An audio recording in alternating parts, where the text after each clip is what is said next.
Thank you for coming. I'm Mike McCurry.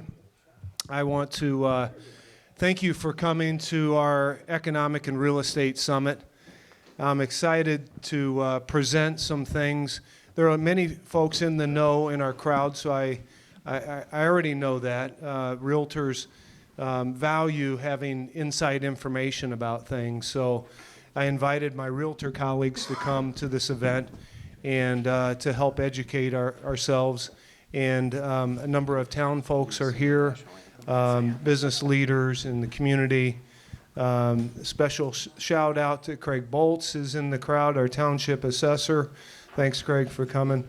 Craig and Alan Alonji, a pillar in the community, our attorney in town. We even have Dean Timpson, the country house owner. I'll miss a few people, but I just want to recognize a couple of people. I've been in real estate for 30 years.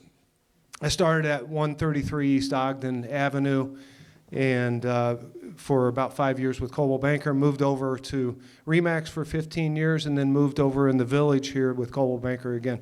So I don't move very often. Then I moved to Compass in June of last year. So like any good job, you're always looking to better yourself, better your location, your what you learn.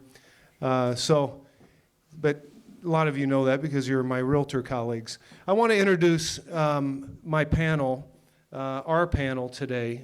Let me get my notes. First of all, Lynn Austin, who's our village president. Thank you, Lynn, for saying yes to coming today. Lynn has lived here since 2001. He was elected village president on April 7, 2015 as a write-in candidate.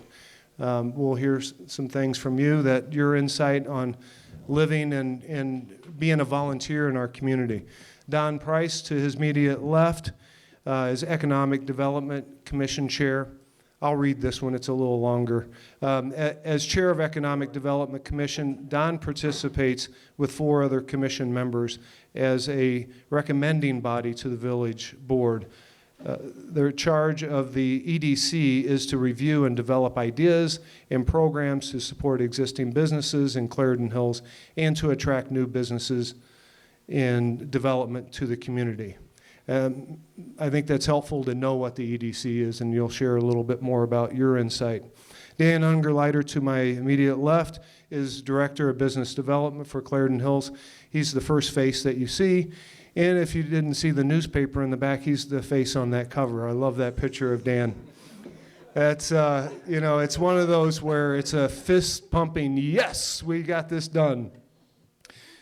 Dan is responsible for development review, current and long-range planning, code enforcement, economic development, sustainability activities in the village. He's juggling, and he prides himself as being in front of the counter. So he is the first person that you talk to when you come into the village. I'm sorry, I'm being blocked over here, Belinda. And so he is the face when you come into town. And recently we celebrated that the revitalization and train, this new depot and shelters that we have is almost $5.5 million that he brought into our town. So give him a round of applause for that. Thank you. And Derek Berg is our new president of Clarendon Hills as of Jan 1, I guess. Is that something like that? Chamber of Commerce. He is the owner of Clarendon Hills Music Academy and Recording Artists Academy. We also have Mark Radice and Laura Marquardt in the crowd. They are on the chamber board as well. Without what they did for our chamber, we wouldn't be here today. So Derek is further in their efforts and our board's efforts for the good of our business community and our community. So I'm going to frame this, do a little step back. We're going to do 1 hour of my questions, up to 1 hour. We'll see how it goes. This will be very in the stream of thought at some point. I will also open it up for Q&A at the end. So we'll start with Lynn Austin. Can we sit down, Mike? Yes, sit down, please. Enjoy yourself. I can see I can't sit because I have something going on here. There you go. Yeah, this is my, Derek Berg is like the master of understanding being at the mic, and so thank you for helping me here. Great mic technique. Yeah. 3 inches away. Is that right? Okay, there you go. Thank you. And we are being filmed, by the way. This will have life outside of this room, which I hope that it brings more attention to our village and to what's happening here in our realtor crowd and for development and so forth and so on. So without any further ado, Lynn, what is the change that you've seen in the village since you've been president or since you've been here? Maybe you can run with that. It's a big question. It is. Like Mike mentioned earlier in my brief bio, my wife and I moved here in 2001. We had lived in Lamont for a good 6-8 years prior to that, and it's a wonderful community, but when our son was born, all of a sudden we realized we really wanted a neighborhood. Mm-hmm. And we had some great friends that have since moved, Dan and Terry Pocius, that attracted us up here. Oh. And ultimately got us involved in all the different civic things that we do. My wife's actually the president of the Park District, so we're mighty involved. Yes. But changes that I've seen, I would say that when we moved here, the attraction that people talk about with Clarendon Hills is the quaint community, mm-hmm. and a tight-knit community where people passing each other on the sidewalks, in town, at events, look up and say hello. It's a great feeling. It's a feeling of interest in other families, and it's a feeling of community, and that's what we love so much about our town. When we moved here in 2001, I would say that our central business district here looked pretty similar to what it was, but we had some huge developments that have happened that I think have really brought some vitality to town.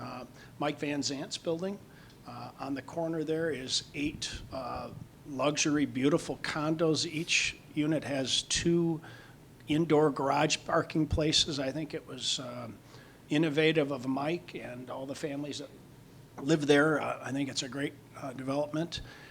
It took one little old bungalow that was on the corner and converted it into something that I think it really gives a great downtown feeling. Following that, a gentleman was able to get this, what used to be a strip mall behind this building that unfortunately was not successful over the years and had mostly vacancies in it, and he was able to get that at a real bargain basement price and was able to redevelop that into 44 luxury apartments. And once again, it brings a lot of new faces to town that I think those faces are the faces of folks that not all of them have cars. So there's a lot of millennials that live there that are the ones that are frequenting Chuck's to get ice cream, that are going to the country house for the best burger, that are visiting Russ and hopefully buying wedding rings if millennials still get married these days. But and we look forward to more of them. One of our family good friends is developing on the north side up here off of Burlington. Tim French is his name, and Tim is developing a series of condos that are very innovative, that the foundation is in, and it's moving forward. Exciting. It's exciting, absolutely. I think that that's going to bring more residents to that strip over there that will give it kind of a new feeling and a new life to that side of the tracks. We have a distillery that's in the process of coming to town that I and so far everybody on our board is supporting these folks. And the idea behind that is that it's a business that brings people from out of town to town that may not have known about Clarendon Hills, because we're not a Downers Grove. You don't have a main strip that goes through here. You're not Naperville that Chicago Avenue dumps into, So I've seen a lot, to answer your question, Mike, in these years that I'm really proud of, and capping that all off is the project that Dan Ungerleider, years ago on our board, we really made it a priority of downtown revitalization. And Dan has, like Mike said, brought in over $5 million of grants. A lot of these kind of municipal projects, different panels that I was on as a volunteer years ago, a lot of great ideas that never come to fruition because you can't fund them. And we've been actually able to do that. So make sure before you leave, you take a look at some of the pictures we have up there. Okay. Thank you, Lynn. So we'll follow up a little bit with that. You mentioned a couple of projects that are going on. If you look at a snapshot of the way the village looked 5 years ago, or maybe 10 years ago, it looks much different. I think that it's a very positive approach to viewing our town, that we've had some change, and it's been positive. Those vacant lots are now full. With this apartment building back, I failed to mention Valerie Deppa at Properties is here. She rents those units out, so I had the pleasure of bringing in the first tenant as John Rogers. He's like the mayor over there. So, in Chuck being at the Daily Scoop is here, I think we as businesses, we need to find ourselves relevant to our folks that are going to shop or need services. Moving to Derek Berg, our chamber president. Yeah, you can come on in, grab a seat. How should a chamber operate in an Amazon 2020 world? You wrote the question. Yeah, I know. Okay. I wrote the question, didn't think about the answer much. So first, I got to preface, I just want to acknowledge Mark and Laura, because basically they carried the chamber for the last 5 years. Yeah. So just,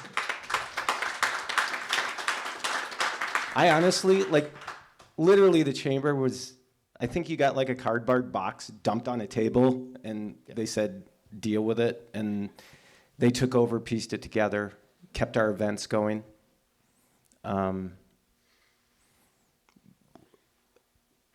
We wouldn't have a chamber. Yeah. Right? I don't think we would, unless someone else wanted that job to do that. So that's huge. So back to the original question, it's interesting that the way people are consuming it, getting their attention has changed, and changed on a daily basis. We have social media. You have one that's hot, and then 6 months later it's gone. So it's trying to follow the attention of the consumer. It's a moving target. So my thought on how we do this, because I think it's not about getting a bigger sign. I think that came up the other day, pointing to the downtown area. I just don't think that's it, because most people riding around in their car are not looking at signs outside their window. Unfortunately, drivers aren't looking out their window half the time either. So everybody's really distracted. So what we've done since the first is really exciting. We've upped our content game. So we've gone to the businesses and said, take what's awesome inside your business, and we're going to remove all the barriers and excuse. Because usually the first barrier is if you have a business owner that's not so tech savvy, the barrier is, I don't understand social, I don't know how to do it. I'm just going to keep doing the things I've done. Maybe I'll run some print ads or word of mouth, which is all great organic stuff. But if we're fighting for attention, we have to be here. When I was at the board meeting, there were a lot of moms in the group, and I asked them point blank, do you see a lot of content from Clarendon Hills businesses on your Instagram feed, on your Facebook feed, on whatever feed it is? Do you see a lot of it? And it was a resounding no. So what we did on the first is we intentionally upped our game. So what we went around to each business owner and said, we need content, and we're going to remove the barrier. We set up a text number. All they have to do is text us a picture, and we're going to promote it. Text us a video. So we removed the excuse and the barrier. And and then I started going, and then some of them, I went into Jerry's place, and I started saying, Jerry, or I didn't say it, Carol was there, and I said, I'm gonna start taking a bunch of pictures. And she said, go ahead, and we did that, and now we're able to do that and promote Valentine's Day for you. Your posts have been doing great. They've been getting 600 to 1,000 views. That is how you create awareness. Yeah. So that's good stuff. So from the 1st of February to now, our engagement and reach of Clarendon Hills has gone up over 1,000%. That, and Mark will like this, he's our treasurer, didn't cost a dime. So here's the deal, with Facebook, you only get 3% reach, organic reach. So if I put a post on my business page, and I have 1,000 people who like my page, only 3% of those people are gonna see it.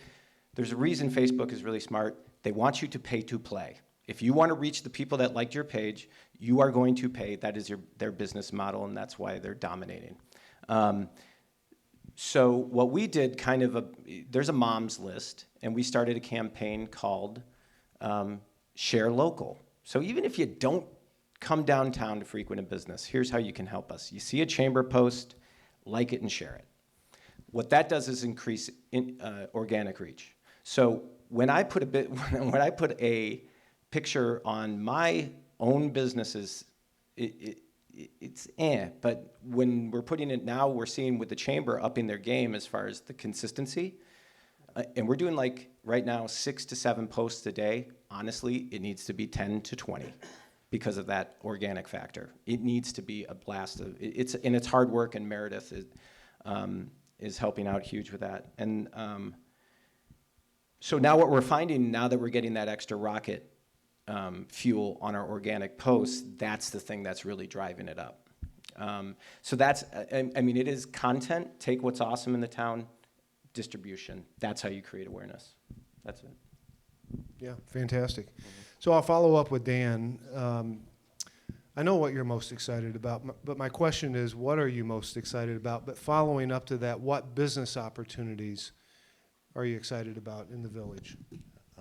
Well, I'm excited about Valentine's Day. Okay, there you go. So That's nice. I like Valentine's Day.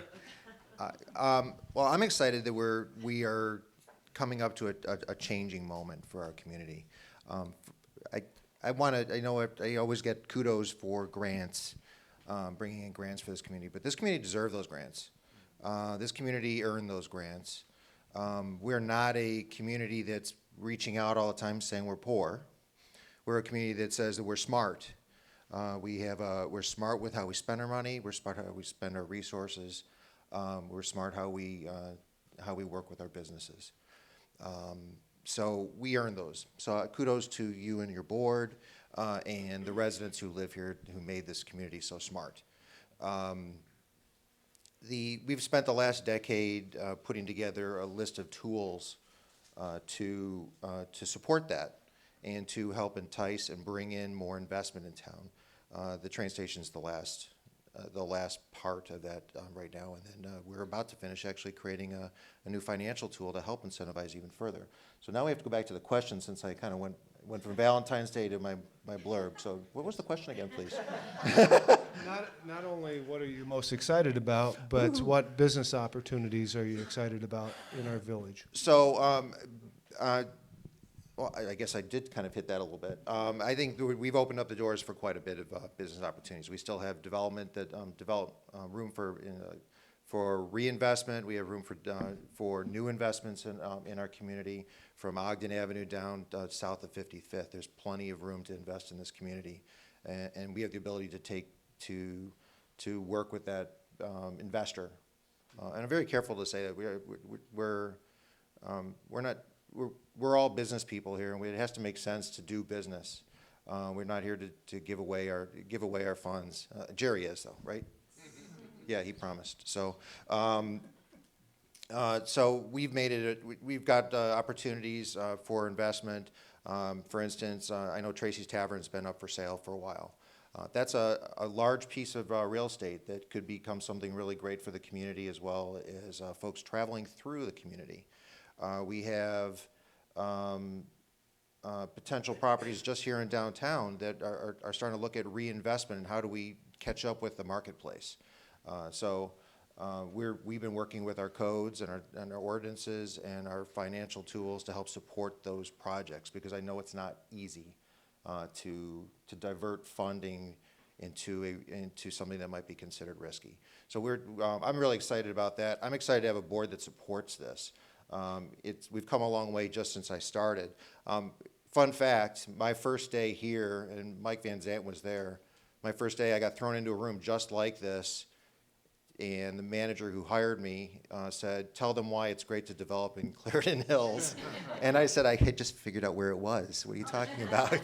So we've come full circle just in 7.5 years. But I think our attitude and ability and the tools that we've set up just in the last 7.5 years, built upon other plans in the past, have really changed and increased the opportunity for self-investment and external investment. So you can tell I'm just excited. So we'll have some follow-up to that. We'll move to Don Price, Economic Development Commission, EDC, and Jan Morel. Thank you, Jan, for coming. He's also on that board, a realtor in the community.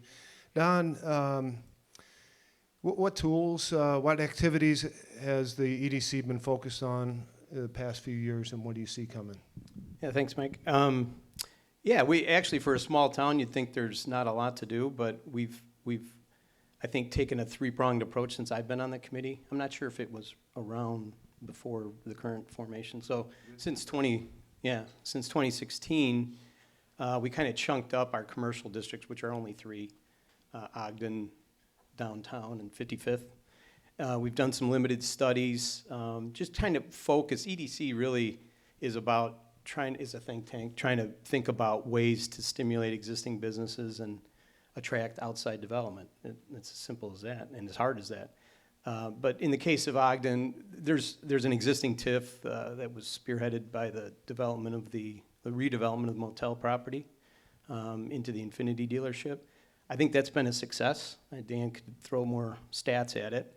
So we just looked at ways that could continue. Then we shifted to 55th Street. And there we shored up the annexation process. We had some hearings with the folks that a lot of that property over there, there's actually 4 or 5 jurisdictions. So you've got County, Westmont, Willowbrook, Clarendon Hills, and maybe even Darien, I don't know, that dips in there. And so people that don't live in a municipality can annex in. And so we shored up we had months of hearings. It was interesting to me too, it was a welcoming initiative originally, like come to our town, but there's a lot to be said. They have a lot of pride of ownership over there, and there's some infrastructure needs. So that took almost a year to get through that. And then we shifted our focus to downtown, which is our really remaining area for commercial development and the gem, right? This is where, years ago, my wife and I lived in Itasca, which is a smaller version of Clarendon Hills, believe it or not, mostly residential, like Clarendon Hills. And we wanted an identity. I was on a couple of committees there, a lot younger, and we drove around to different towns and said, what do we want to be? And at the end, we took a bus tour here with some of the trustees and some of the commissioners and came through Clarendon Hills. Like Dan said, where's that? Nobody knew. You don't accidentally come here. But everyone who went through that tour was really impressed and said, that's what we want to be. They've never really made it because they just don't have enough to work with. They have even less to work with than we do. This is much more substantial, believe it or not. But it just pointed to me that, that was 20 years ago, that there's a lot here. So the last year we've been working on the TIF. I didn't know you were going to invite the assessor. I'm sure our EV will not increase as part of this process. But we looked at different financial tools that are available to municipalities. There's a lot of regulations with these things, so it takes time. We initiated some studies, met with our consultants, and decided that the TIF was the way to go. It really has to fund itself, though. It doesn't, it's not like today you pass it and all of a sudden there's money. It's a growth-oriented tool.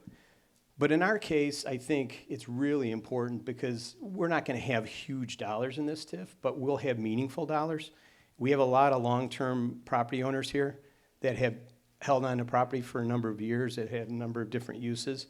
Well, during that time, building codes change, land plans change, boards change. So it's a tough slog if you're a building owner, and if you're going to improve your property and bring in a new tenant, say, tens of thousands of dollars matter, and you might need to. This building has no sprinklers. You might need to put in sprinklers. There's things you have to do to come up with compliance. Thanks for pointing that out. Yeah. Sorry, Mike. This building is for sale. by It's the going to way. have sprinklers tomorrow. Yeah. You're going to be the first user of the TIF, brother. I didn't even think of that. Sorry. But so our TIF, I see, and it takes some time. We're in the process of getting it approved, hopefully in March. And then we'll invest some time at our committee level to just put some teeth into the document, and so that when people ultimately come in, the board and the staff know how to address their questions. But back to the point here, you can use small dollars that have a big impact in a deal to get a lease, to fix up a facade. And so our focus was really on how can we be creative as a village to offer those tools to existing business owners, but also maybe a larger scale development like what we're looking at behind us. That requires public improvements. So you might have to move sidewalks, add parking, add storm detention, you name it. And if that project's successful, a developer in a TIF district can come back in and get reimbursed for those costs. It's, as you said, pay to play, but it's really got to be a success to generate the increase in the AV to use those dollars. So I applaud the village for being proactive in most of the initiatives that you do. I mean, leading with the train station. That changes our window. These Mike's development over here and Park, to me, the way our town is situated, provide kind of some shoulders to the town. And you come through here on a train, they give scale. But because we're in a valley, it's not in your face. And so it's really a nice backdrop. And I think with the train station and hopefully a well-funded TIF, we'll see continued progress. Thanks, Don. So we'll be pretty fluid from here on out. I got each one of them got some questions. Let's follow up. We talked about kind of the teeth, the bone. Where's the meat? Okay, where do you sink your teeth into the TIF, and where are we exactly with that? I know you started talking about it, and maybe you and Dan both can tag on that. So we're in the final process of having the TIF TIF district designated for the downtown. The village board is conducting its required public hearing on Tuesday night, where we described it to the public what process we went through over the last it's been a year going through this legal process, and then our next step in March will hopefully be to designate the downtown for a TIF. Don was absolutely correct. At the beginning of the TIF, there's no money. There's nothing available. It's all based on dollars earned later. So we're going to be working with EDC to help develop existing or to develop programs and policies that we can recommend to the village board. They'll ultimately get to decide how to use the TIF and what our priorities are. But we're close to finishing up with that and having that program available. Can you maybe spell out what that money can be used for? I know that, Don, you framed it a little bit, maybe a little bit more specific, that what it would be allowed to be used for. I think in standard, the basis of TIF is we're designating the downtown as a conservation zone. We're saying that if we don't do anything in our downtown, it's going to flounder and remain as is or get worse. Now, I don't mean to paint a gray cloud over the community. That's not the purpose. But we designate it as a conservation zone so that we can then reinvest dollars from this area back into this community to make things happen that wouldn't have happened if we didn't reinvest. So if the village didn't assist an old building to meet current market or building code requirements in some form, then that building would sit vacant and go sour over time. We call it the but-for factor. This project wouldn't happen but for the TIF came in and helped it out. So now, of course, that doesn't mean it's free money for everybody and it all works out. It still has to meet all the other master plan and policies and direction that the village wanted to go to. But it does provide the village board the ability to help or assist.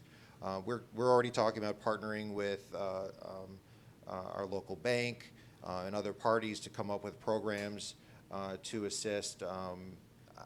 I'd provide you the details, but I'd be making them up right now. So, but we are coming up with, we're going to work with them to come up with ways to help property owners and business owners. I think, just a quick flashback to a previous question, we're all stronger when we do things together. And that's really what this is all about. Today, I think that's what this is about. Mike is reaching out, asking, trying to bring his group and you into the same room because we can all do things better together. I truly believe the chamber is stepping up to bring us all together and do better marketing, better promotion of ourselves and our businesses, because we're competing with Amazon, and Amazon's is Goliath, and we're David. So we come together, we have a better opportunity, and that goes back to TIF. We're coming together with you, public and private, to figure out how do we beat and succeed this ever-changing marketplace. Fantastic. So speaking of properties and things that are available, since there's a lot of realtors in the room, I know that, Mike, there's one property available left at your building, right? You have one? Mike Van Sant? Yes. So there's one there. Valerie, we have a few left in the apartment building, right, where realtors can come in and you pay a commission for real estate brokerage. Yeah. And with Tim French, the building that's happening, what's the address of that? Do you know what it's going to be on Burlington? It's Mycroft Row. Mycroft and Road. it's going to be 12 units altogether. The first six units are going to be going in, and then there's also office space on the street level. So there's actually a lot of opportunity there. Yeah, the office spaces, I think they're projecting about 120,000 apiece, and the luxury, pardon me? They're condo. They're what, $899 or something like that. So there's opportunities for us as real estate brokers that are new developments, which is I'm excited to say that. Not all town can say we have new developments with multifamily properties. There's some commercial opportunities as well in our town that we're brokering, or other commercial brokers and residential brokers have listed for sale. Maybe there's a couple that you can talk about, maybe Fifth Third and others. I can do that. So we have Fifth Third Bank directly here to the south. I always think that's north, but to the south. It's a nice big space. I think it's about 5,000 square feet in total, ready for somebody to step in and turn it into a commercial space or subdivide it into multiple commercial spaces. It's one of our properties that actually has its own parking lot, so there's a benefit to that. Other opportunities here, we're right here on Prospect Avenue. We've got Ebenezer's, the building over at Railroad and Prospect. I always refer to as the Mertz building because it's been in the Mertz family for a while. Yes, it has. These are all spaces that are ready to go.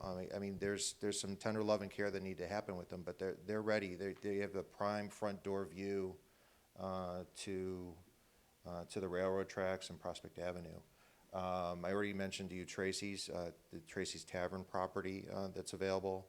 Ogden Avenue has a reoccurring space in the strip center that goes back and forth next to the orthodontist who, gosh, I think they spent $700,000 to $800,000 just upgrading that building. And then I'm trying to think there's others that I might be missing at this time. Anything that you could think of? The old orthodontist, or not orthodontist, the eye place. Oh, with wait, but in Mertz. the Mertz building. Yeah, there's think two, that there's lots two of, properties in there. That property is convertible as well. Quinn's, you can go all the way to the back, or you can take 2 to 3 different spaces. So that property. quite frankly, that's my favorite space. I think Yeah. that's the space that really could pop and change, and change for the growth, for this marketplace. And then, Pat Walsh has a building on Burlington as well that is for sale, and I think they may have just put a tenant. There was a tenant available. I think they did a application. they're actually fixing up the space, and they have Root and Bloom down on the first floor. So Yes. that building's actually doing really well. So That's the corridor just north of the town on the north side of Burlington to the east, where Bar 3 is. So there's lots of opportunity. That you just have to find which nook and cranny you want to move into and turn into something. So we'll take a lateral move to Derek again. I have a follow-up question. I know that we've been trending in the right direction with social media marketing and so forth. How much responsibility falls on the business owners to market their own businesses? It's their lifeblood. Yeah. So there's that. All businesses, who was it? Peter Drucker, innovation and marketing. If you're not doing one of those two things, you're done. And I don't want to sound like a negative Nelly, but a lot of it does. So what I see a lot of is the barrier and the overwhelm of what you need to do to market in a 2020 world. And that's kind of where, that was a big piece for me, is figuring out the chamber has to have an education piece.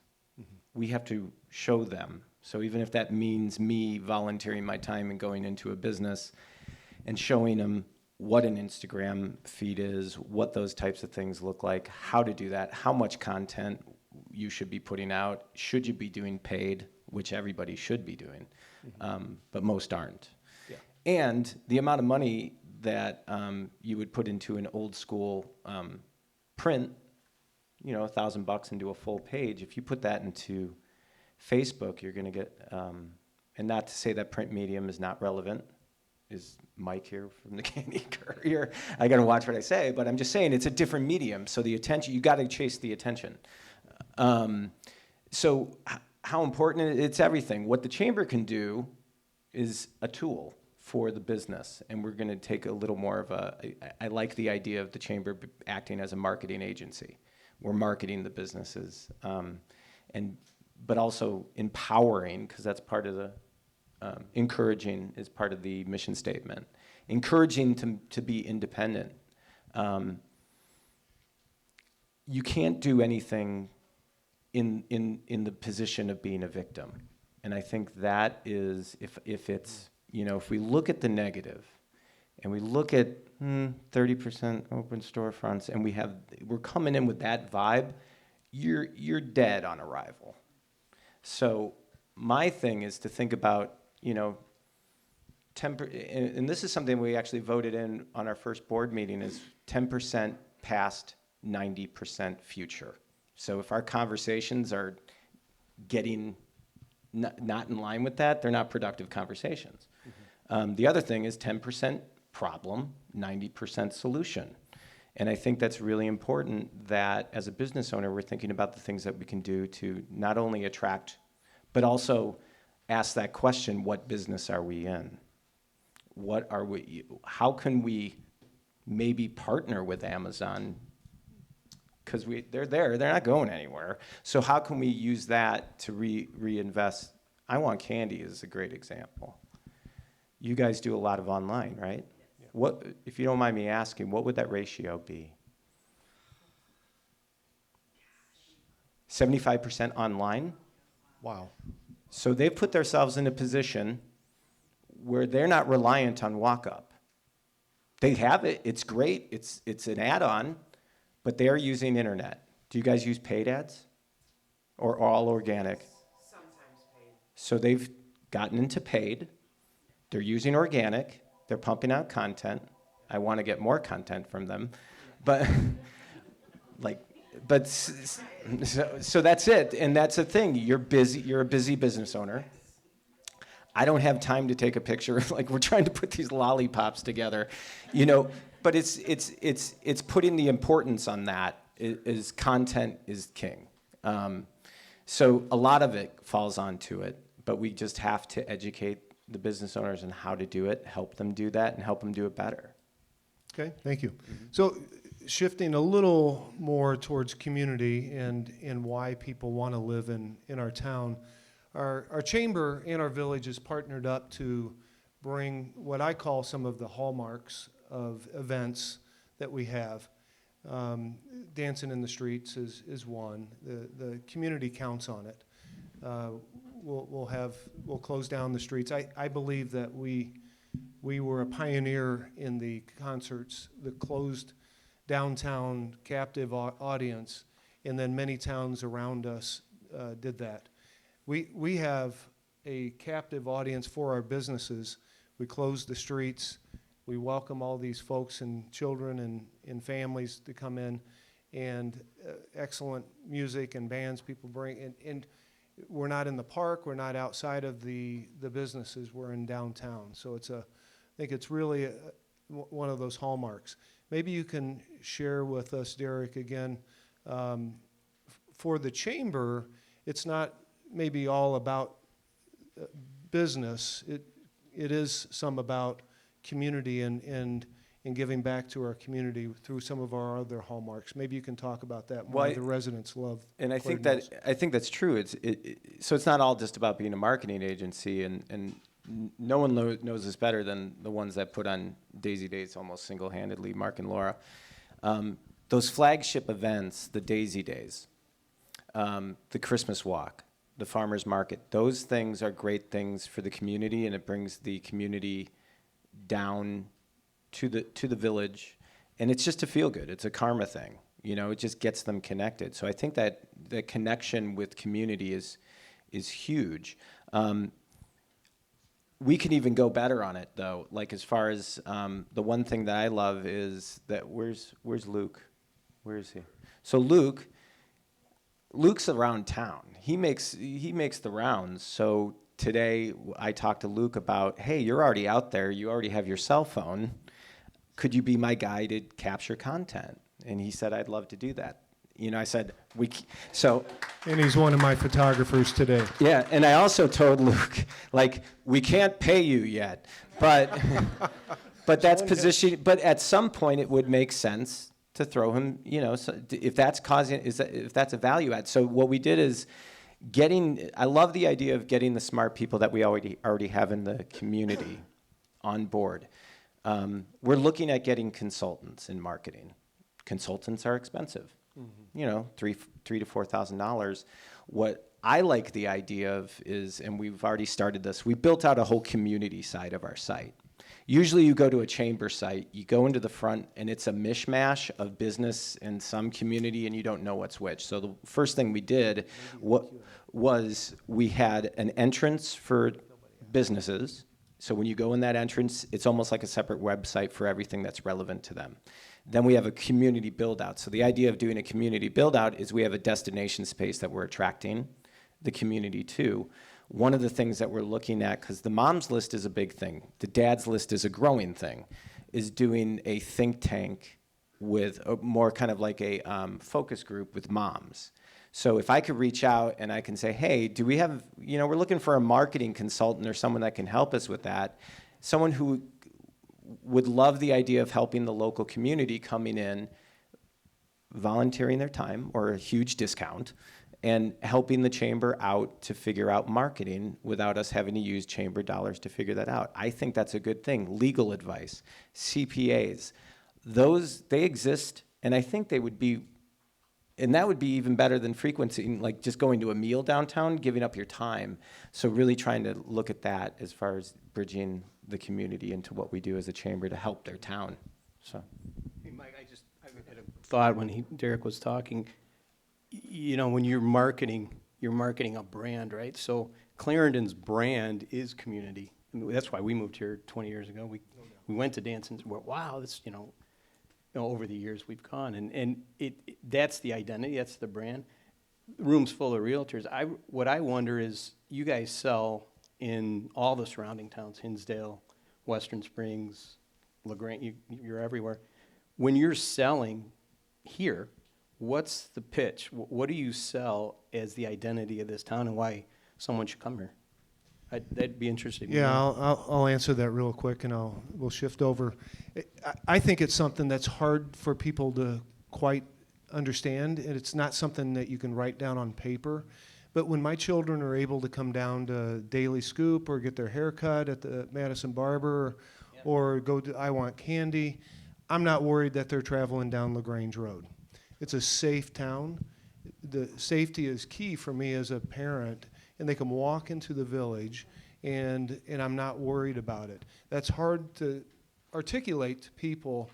It's not really I'm not calling it a sleepy town, it's just a safe town. It doesn't have this major, so what is one of our attributes is that it's somewhat closed off, is also a safe town. And so I think realtors understand that. It's hard to put that on paper, though. And I think most people that live here understand that. It's just one of those, we all look out for each other. Yeah, Laura Markert said we all look out for each other. It is a small town. Colleen? You just said it, it's a small town, and I grew up in a small town downstate, and I can say, you're gonna know people. Yeah. You're gonna feel like when you walk downtown, you can say hello to people. Yeah. And that's different than other places. Yes. Colleen Wilcox, just. Yeah, it's known as Mayberry.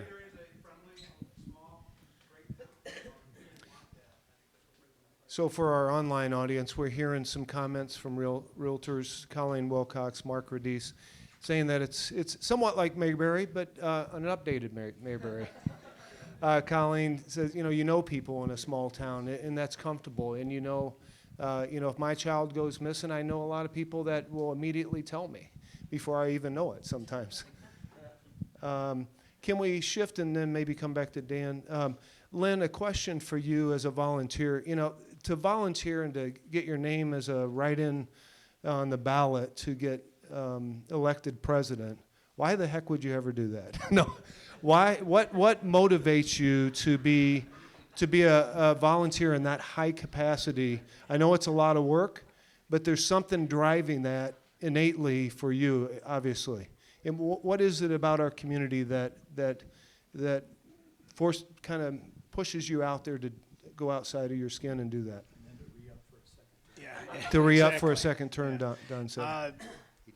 Mike, it was exactly the same words. I was driving my son to, at the time, he was a travel baseball player, and he was 14. Dad, why would you ever do something you're not even paid for? And part of the answer came to that when, we had, and it wasn't a us versus them, even though it was a political election in 2015. It was a difference in philosophy of our town. And they're really good people that we defeated in that election, but it was a different time. We were coming off of, the Great Recession, as it's called. And I'm very proud of everybody that was on our board and the effort. And the common thread of it is, by the way, everyone on our village board, including myself, is not paid, not a nickel. That's something that is said, and most people look at you like, why would you? Well, the answer is really simple. You're giving back to your community, and you're trying to give it your expertise and guidance. What are the hard things about it? I guess I'd add to your point is people ask you that when you're saying, well, why do you do it? Well, you actually do have, and I do have people that sneer at you. That, honestly, it hurts. But that's all part of what you're putting yourself into, because there's other people that are new in the community that come up to you, and that offsets it. They come up to you and, wow, we've heard, and you're our neighbor, and you're approachable, and that offsets it. So the sneering you get in a board room, or the sneering you may get in town, it's offset by the young people coming to town that chose our community, and that chose it because of the same reasons that my wife and I chose it. So I'm in my second term, in my last term.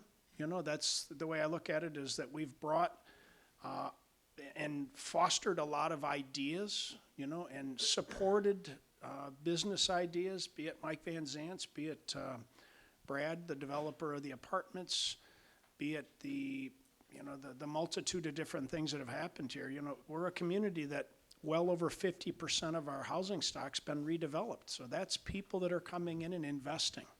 And I'm proud of that, and I'm proud to be a part of it. Yeah, and thank you. So Lynn and I, we coached soccer for a number of years together. We tracked our children tracked together for many years, and we kept the same group together. It was wonderful.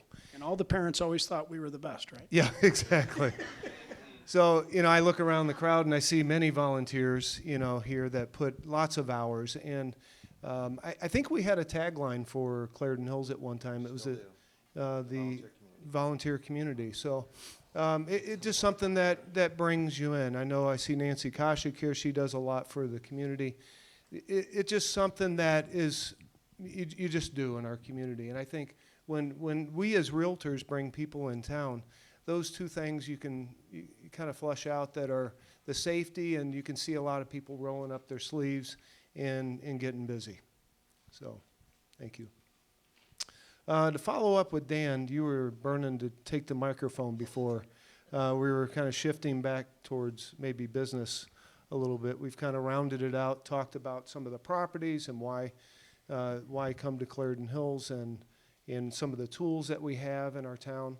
We have just a few more minutes, and I'll open it up to Q&A from the crowd. Maybe I'll start first. For the community, I know if you live within 250 feet of a property that's being rezoned, you're getting a letter in town, which is I think we've cleaned up our zoning codes a while back. Maybe you can speak to that, because a lot of people have come up to me, what's this letter that I'm getting in the mail? Thanks, Mike. As I said at the beginning, we've done a lot of work to improve the tools that we have in the village to help people understand where to invest, how to protect their investment as a homeowner or as a business, and how to look towards the future. So as an investor or a homeowner, you're coming into a town that has an updated downtown master plan. So we know what we want. We have an updated south side master plan. So we know what we want down there. We've spent the last 3 years updating our zoning ordinance to make sure that it's very clear of what how you bring in your investment and what you can do, or how to protect your home or your investment from what someone else might think they could do next door. So we've done that. The most recent part that we're doing is we're actually updating our zoning map, and it's for maintenance purposes only. So if anybody received one of those long-winded letters that's got lots of numbers or PIN numbers and addresses on it, and it looks scary, it's not. When we redid our zoning ordinance, we merged some zoning districts together because it didn't make sense to have two different zoning districts doing the same thing. We created a public institutional district so that all of our parks, schools, churches, anything public or quasi-public is now located in a special district. Up until now, they've been zoned single-family residential, so you kind of, when you move next to a church, you're not quite sure what they're going to do. The church doesn't know quite what to do if they want to make an investment in the building because the code really wasn't designed for them. Now it is. So what we're doing is we're redoing the map. That's the short answer. The long answer is if you have any questions, you call. Please call me in my office. I'll spend lots of time talking with you about it so that you understand it. And that goes for just about everything. Kevin Barr, our village manager, is in the back. Everyone wave. Kevin Barr, myself, our public works, finance, police, fire, all of your department heads are available to you to answer questions. And we spend a lot of time answering questions, but that's what makes our community stronger, is to make sure that people have the chance to have FaceTime with us so we can explain what we're doing. Same with the development community. You come in, you want some time with us to get a better understanding about our processes or what's available to you before you make your investment. Please call. please come in and talk to us. And then more importantly, we've spent a lot of time updating our website. So if you go to ClaritonHills.us, you can find out just about everything about our town. And if you can't find something, call. I'll make sure that it gets up there. We have, if you go to ClaritonHills.us and look up the zoning process, you'll see the process. You'll see what we've been through to update the code. If you're interested in small cell wireless, which I know is a controversial topic, we have that information out for you. All you do is type ClaritonHills.us/5G. Go for it, take a look, and you can see what we're doing here in our town. We have a very methodic, well thought out process in everything we do. At least we'd like to believe we do. And we want you to be part of that. So you're welcome to take a look at that. And again, take advantage of the fact that you've got department heads who are willing to give you that FaceTime and talk to you about what you want to do or what you're trying to accomplish. Yes. Just to follow up one more time with the letter everyone got. I thought it was a great example during your tenure, Dan, that we've updated things that make sense. And when you come in as an investor, things are in order. An example of the codes changing, the zoning area changing was a great one I read, I think you penned it, was if you're a park, and the park district has jurisdiction over that park and it's an R1, then the village has no authority if the park district decides to sell that to a developer. And they have it dead to right to develop it. So now we're changing those codes to make sense. A park should not have been zoned R1. And the makeup of our town, if you look historically, the roads and parks were not always in the exact same place as the plat map. We changed things over years. I have a couple of plat maps, one dating back to 1900 that showed a road going right through Hosick Park. Well, we found out that was a peat bog. And so, of course, it's R1, or maybe at one point. And the plat map changed on the north side as well. So this is an example of their stewardship and making sure these are correctly zoned, especially if you're investing in our town. Okay. Was there anything else that was burning on your mind that you want to say to our folks here and online before I open it up to Q&A? Nope. All right. With that, thank you very much. And I'm going to open it up unless there's crickets and I don't have anything. I'd like to see if you have any questions from our audience. Crickets? You did a good job covering it. Yeah. Somebody? How about a round of applause? Nancy? Oh, wait, retard. Nancy. Thank you. Hi, I'm Nancy Koscheck. Thank you for being here. My question is kind of comment/question. You had talked about the importance of social media and how that really gets your brand out there and gets people to know who you are and what you're about. I do know that you said their traffic increased to like 1,000 hits or whatever, but the thing that I would worry about too is how much of that actually generates a revenue and actually generates a business, an actual transaction versus just people, hey, that's nice, and moves on. I still know you have to do that 20 to 30 times before you actually get a sale out of it. So I understand the importance of that. But the other piece of it is that I'm kind of thinking about in the Amazon world, what are we going to do to take these empty businesses and make them not just a retail, because I know there's a 50% retail requirement. How are we going to make it an experience that you can't just buy it online? You have to come here to do your, get what it is you want from this particular product. And what are we going to do to try to encourage that it's not just retail, that retail is not going to, we can't compete with Amazon. So what can we do to make it an experience? So we're working, that's a great question. We're working with the chamber and our businesses to do just that. We as residents and then visitors of Clarendon Hills come here because of the destination and the experience that we have here. The small downtown, the walkable downtown, it's actually a walkable community. I mean, you can go anywhere here in less than 5 minutes. It's on walk, just walking. The businesses that are doing really well, and I'll do that in quotes, they're doing well. They are doing it because they are creating a destination. I Want Candy, I'm going to use them, we'll use them as an example again. The original reason it got placed in the downtown was because it was trying to set up a sense of place for its external market. It wanted to show that it was a local lollipop store, a local candy store.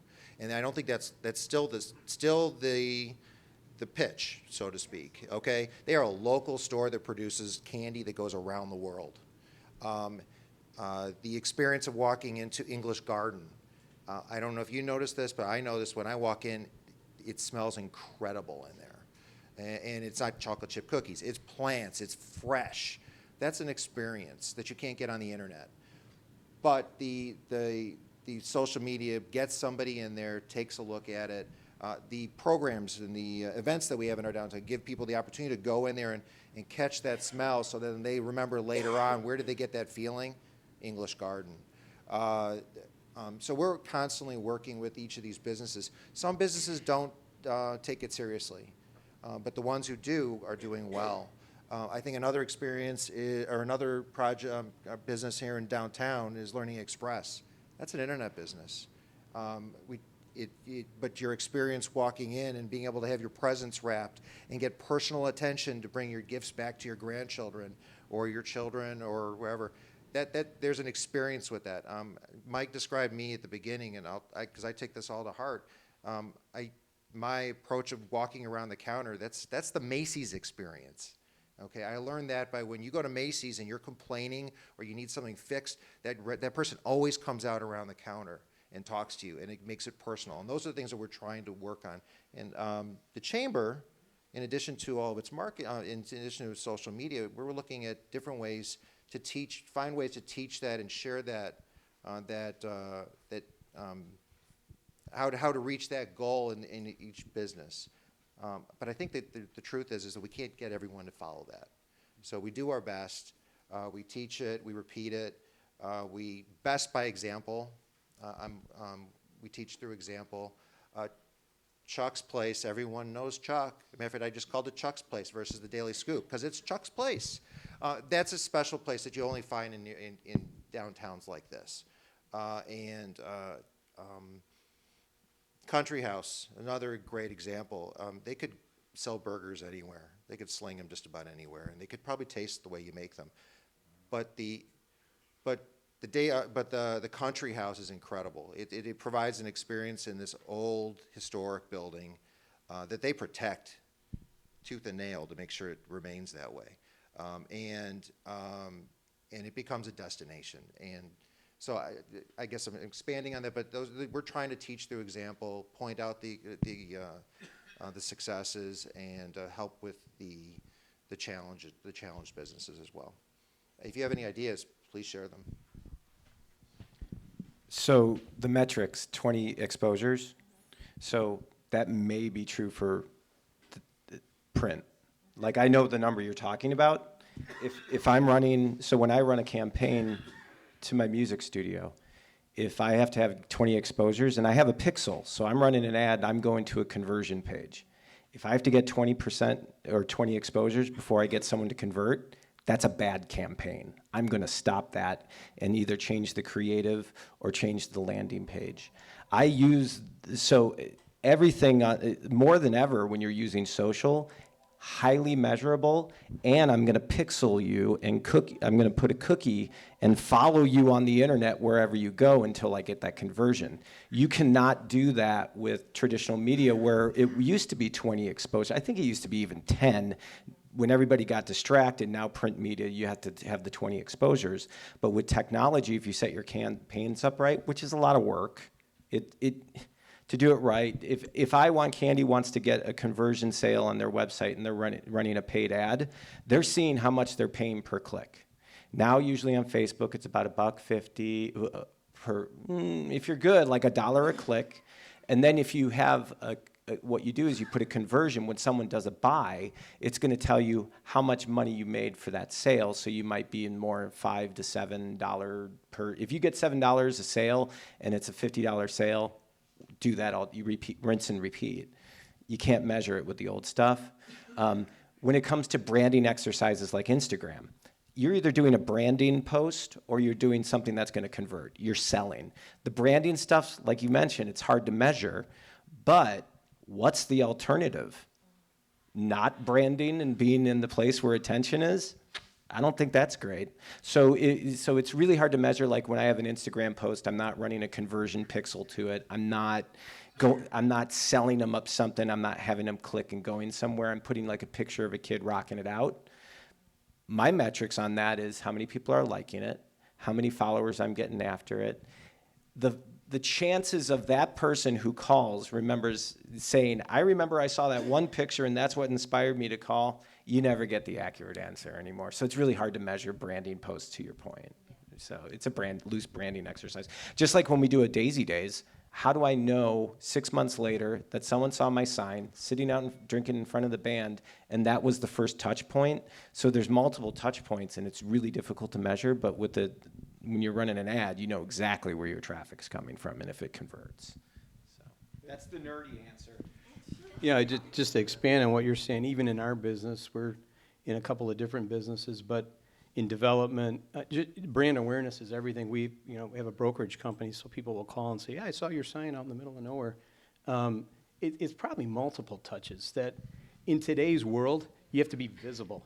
And to your point, we've tried internet advertising. It's kind of like the Matrix. It's scary, but there's measurability. But specifically in town too, I think some of the things that you talked about, getting ahead of your zoning ordinance, cleaning things up so that when people do look to come here, it's easy. It's an easy experience. We do a lot of visitations to ICSC, which is a retail conference in Vegas, but there's a local one in Chicago. It's more practical for retailers here to go to. And you'll see towns there with booths, and they're not all huge towns like Naperville. New Lenox for years did a great job and tried to get ahead of marketing the community. I don't know if we have the resources and time to do it. Might be a good idea. But that's kind of, we got to get people here. But what impressed me the most about what you guys are talking about today is I think the retailers here that are leveraging themselves and embracing the internet are finding some success. You mentioned the toy store and the candy store. I think that's the new reality. Your marketplace is bigger, and the experiential thing that you talked about that we all hear about, that's really important. And when you come to a town, you have to experience it, but then you don't necessarily come back to buy. You can buy online, but that's kind of the new frontier. And I think what we're trying to encourage in promoting development here is to bring people. I'd like to see more offices here. We have a parking challenge, I know, but we need people here during the day to go to Village Gourmet and the other restaurants, to Country House, which you can never get in because it's always packed. We need people. We need people here. I go there a lot. We need people here, and so building multifamily, building condominiums. Part of our community is aging, and they want to stay, and so you need housing for them to stay. Otherwise, they're going to go somewhere else. So it's really interesting to me to have watched the evolution of Clarendon Hills, and it's responding to changing demographics, changing technology, and it's a real challenge, but I think they've done a good job with a limited staff. I just want to add one more thing, and I tell this to all of our commissions. Oakbrook Mall, Northbrook Court, any shopping mall, if you look at what they're doing today, they're trying to be us. So remember that, because they are trying to create and become a downtown surrounded by a field of cars. Why surround yourself with a field of cars? Come here. Come to your downtown, shop downtown. We've got what they want, so let's embellish and take advantage of it. And the successful businesses are doing that. We're on the verge of something greater. I share Mike's optimism, President Austin's optimism, the Chamber's optimism, and I'm hoping that it catches on to you today for coming. I don't mean to be closing your meeting for you, but I'm going to ask if that's not they what I was have doing, any other yeah. questions. Yes. I don't have a question, but a comment. Belinda. Belinda from Hamel Dental. They can hear me, right? And I just wanted to say that Clarendon Hills has been great for us. As far as we're still learning social media, that's our big push right now. We've never had to advertise in the past, but you need to be ahead of things because everything changes and you need to be ahead of the curve. And how often are people attracted to our business? We don't know. We interview them when we get a new patient, but maybe they don't know. Maybe they did see our sign at Dancing in the Streets first and then talk to the moms and then talk to this neighbor or that neighbor, and it all lined up for them. So I'm just saying that we believe that we're on the edge of greatness too.